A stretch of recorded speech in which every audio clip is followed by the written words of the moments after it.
आजकल के युवा अपने फिटनेस को लेकर जिम और बॉडी बिल्डिंग के करियर में काफी क्रेज देखने को मिल रहा है। वहीं बहुत सी युवा जिम और बॉडी बिल्डिंग करते करते इसी में ही अपना करियर बनाने के बारे में भी सोचते हैं, पर इस फील्ड में ज्यादा अपॉर्चुनिटी न होने के कारण पेरेंट्स उनको इसमें अलाउ नहीं करते हैं, क्योंकि इस फील्ड में शुरुआती दौर में युवाओं को अपनी तरफ से काफी इन्वेस्ट करना पड़ता है। तो चलिए आज हम आपको एक ऐसे ही बॉडी बिल्डर की कहानी के बारे में बताएंगे जिसमें बॉडी बिल्डिंग खेलने के साथ ही अपना इसमें करियर भी बनाया है। इन्होंने इसी फील्ड में अपना बिजनेस शुरू करके सालाना टर्नओवर करोड़ों से ऊपर इनकम कर रहे हैं। चलिए इनसे बात करके इनके सफर के बारे में जानते हैं कि इन्होंने बॉडी बिल्डिंग खेलने के साथ कैसे इसी फील्ड में अपना बिजनेस शुरू किया, और ये भी इनसे जानेंगे कि जो युवा बॉडी बिल्डिंग में अपना करियर बनाना चाहते हैं वो उन्हें क्या टिप्स देना चाहते हैं। सर आपका नाम क्या है? मैम मेरा नाम नितिन राघव है। बेसिकली मैं चंडीगढ़ से हूँ। आप कब से खेल रहे हो फिटनेस? काफी फिट भी हो और बहुत सारे कॉम्पिटिशन भी जीत चुके, तो आप अपने बारे में बता सकते हो? मैम जनरली मेरे को बॉडी बिल्डिंग करते हुए प्रोफेशनली 5 साल हो गए हैं, बट मैं वर्कआउट 6-7 साल से कर रहा हूँ। बट मैं प्रोफेशनली इस फील्ड में 5 साल से हूँ। 5 साल से? जी। तो आप कौन कौन सी गेम खेल चुके हो? मैम मैं मिस्टर नॉर्थ इंडिया में गोल्ड मेडलिस्ट रह चुका हूँ, IHFF में रह चुका हूँ जो चंडीगढ़ में हुआ था, 2022 में टॉप 5 में रह चुका हूँ बॉडी बिल्डिंग क्लासिक में, और अब मैंने प्री जजिंग क्वालिफाई की है क्लासिक में। अभी जो हम खेल रहे हैं, अभी मेरा फाइनल्स होगा 2 घंटे बाद ऑलमोस्ट। ओके, तो सर एक सवाल था आपसे कि आप जब इस फील्ड में आए हो तो आपके घर वालों का कितना सपोर्ट था? मैम मैं स्टार्टिंग से एथलीट हूँ, हॉकी खेलता था मैं चंडीगढ़ टीम से। देन उसके बाद मैं आउटडोर वर्कआउट करता था, तो काइंड ऑफ मेरे फादर साहब भी फिटनेस से रिलेटेड हैं, तो उनका सपोर्ट रहा है। बट फाइनेंशियली उतना सपोर्ट नहीं रहा था दैट टाइम पे, बट यस उनका थोड़ा बहुत मोरली सपोर्ट रहा है। तो कहीं ना कहीं फाइनेंशियली मैंने खुद ही सारा कुछ सेटअप किया है, बिल्डअप किया है। तो यही सवाल था कि बहुत लोग फिटनेस में जाते हैं, फिटनेस वैसे तो एक्सरसाइज करना इसमें, लेकिन काफी एक्सपेंड भी करना पड़ता है। आपके चाहे इक्विपमेंट हो गए, चाहे आप लोग जो भी लेते हो डाइट वगैरह में, तो स्टार्टिंग में तो बहुत ज्यादा स्पेंड करना पड़ता है। जी। तो क्या बहुत सारे बच्चे इस कारण भी नहीं आ पाते? मैम देखो दिक्कत कहाँ पे आती है, बच्चे एक तो शॉर्ट टर्म विजन बहुत ज़्यादा देखते हैं, उन्हें इंस्टेंट सारा कुछ चाहिए होता है, और वो मिसगाइड बहुत ज़्यादा होते हैं। वो ये सोचते हैं कि ज़्यादा पैसा लगाने से वो बॉडी बना देंगे, बट एक्चुअल में ऐसा नहीं होता। इस गेम में हमें डिसिप्लिन ज़्यादा चाहिए, हमें डेडिकेशन ज़्यादा चाहिए रेदर देन के फाइनेंशियली।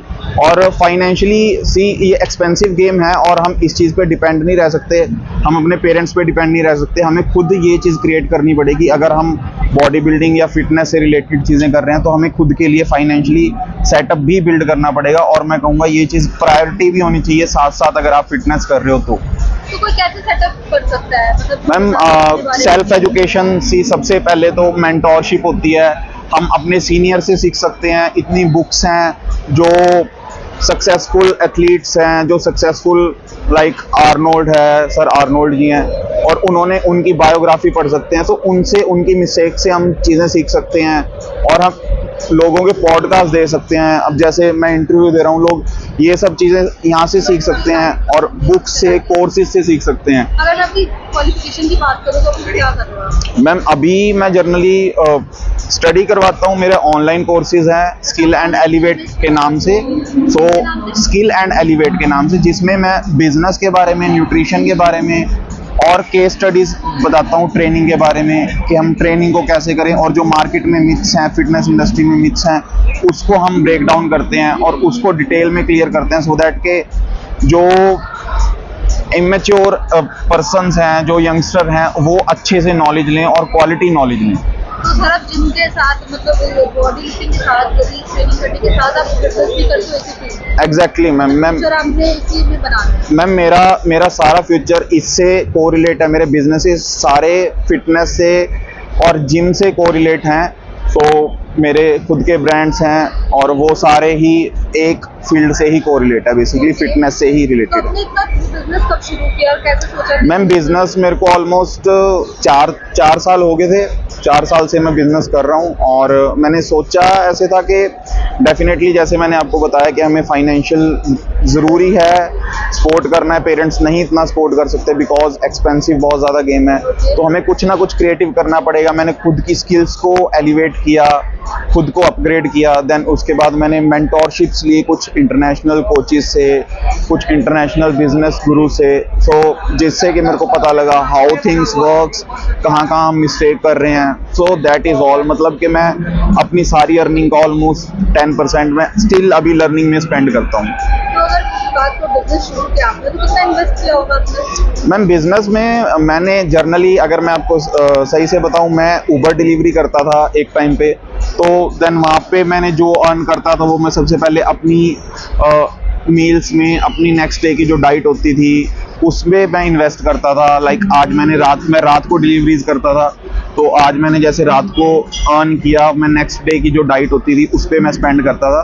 तो ऐसे करके धीरे धीरे मैंने उस चीज़ में इन्वेस्ट किया और आज वो कंपाउंड हुआ। कितना इन्वेस्ट किया? मैम इनिशियल फेज में मैंने 1 to 2 लाख से मैंने स्टार्ट किया था और अब भगवान की तरह से बहुत अच्छा है। बट वही चीज़ है कि उस चीज़ को कंपाउंड होने में टाइम लगता है और टाइम लगा भी है, और वो भी मैंने खुद की सेल्फ अर्निंग से, जॉब करके, डिलीवरीज करके, कुछ कलेक्शंस की थी, कुछ मैंने पैसे बचाए थे, सेविंग की थी। मैम प्रॉफिट बहुत ज़्यादा है, ऑलमोस्ट 50 to 60% मार्जिन है सारे मेरे बिजनेसेस में। मैम ऑलमोस्ट टच डाउन हो जाता है 1 CR के अराउंड, बट अगेन मैं री इन्वेस्ट करता रहता हूँ अपनी स्टडीज़ में और बिजनेसेस में। बाकी मेरे जो फंडिंग्स हैं वो सेपरेट हो जाती हैं। दैट इज़ मैम मेरी 2 सिस्टर्स हैं, एक एल्डर एक यंगर, और mother father and me. Ma'am पापा फ्री हैं, पहले प्राइवेट जॉब करते थे और अब वो फ्री हैं, अब मैं ही सारा देखता हूँ। एग्जैक्टली। तो अगर कोई बच्चा फिटनेस के साथ बिजनेस लाइन में जाना चाहे तो क्या गाइड देना चाहोगे? मैम मैं देखो 3 टिप्स ही दूंगा उन्हें। सबसे पहले तो खुद पे बिलीव रखो, जो करना है वो करो, और एक मेंटोर की गाइडेंस से करोगे तो ज़्यादा बेटर है। मेंटोर आपका टाइम भी हो सकता है, आप टाइम से लर्न कर सकते हो, अपनी मिस्टेक से लर्न कर सकते हो, आप बुक से लर्न कर सकते हो, आप कोचेज़ से लर्न कर सकते हो। अच्छे कोचेज़, सबसे पहले अच्छे कोचेज़ मिलना बहुत बड़ी बात है। और सेकंड चीज़ मैं जो यंगस्टर हैं उनको बताना चाहूँगा कि हमेशा अपने गोल रियलिस्टिक रखो, जो कि अचीवेबल हों। फेक गोल्स नहीं रखने, फेक अचीवमेंट्स नहीं रखनी है कि जो चीज़ हम अचीव ही नहीं कर सकते, कि हम 2 महीने में, आप कोई लोग एक्सपेक्ट करें कि मैं 1 CR तक टच कर लूँगा। रियल गोल रखना है, टाइम लगता है, पेशेंस लगेगा, और अपने अंदर बिलीव रखो और खुद को अपग्रेड करो, खुद की स्टडीज़ को अपग्रेड करो, सीखते रहो।